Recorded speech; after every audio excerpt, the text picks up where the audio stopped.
hogaamiyaha xisbiga wadajir cabdiraxmaan cabdishakuur warsame ayaa sheegay in madaxweyne maxamed cabdullaahi farmaajo uu diiday in ajandaha shirka lagu daro dooda la xiriirta qodobada kale ah: 1. muddaxileedkiisa iyo kan baarlamanka; 2. mas-uuliyadda amniga dalka xilliga doorashada; 3. in Soomaali ama beesha caalamka markhaati ka noqdaan wadahadalka si loo ogaado cidda gardaran.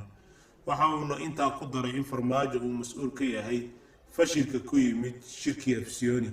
hadalka cabdiraxmaan cabdishakuur ayaa imaanaya iyadoo shirkii u dhexeeyay madaxda dowladda federaalka, kuwa dowlad goboleedyada iyo gudoomiyaha gobolka banaadir ee maanta dib uga furmay teendhada Afisyooni ayaa markii saddexaad kusoo dhammaaday natiijo la-aan, waxaana wasiirka warfaafinta xukuumadda Cismaan Abuukar Dube oo la hadlay warbaahinta uu maamulada Puntland iyo Jubbaland ku eedeeyay in aysan rabin in dalkan ay ka dhacdo doorasho uu aasaaskeeda yahay heshiiskii 17 Sebtembar.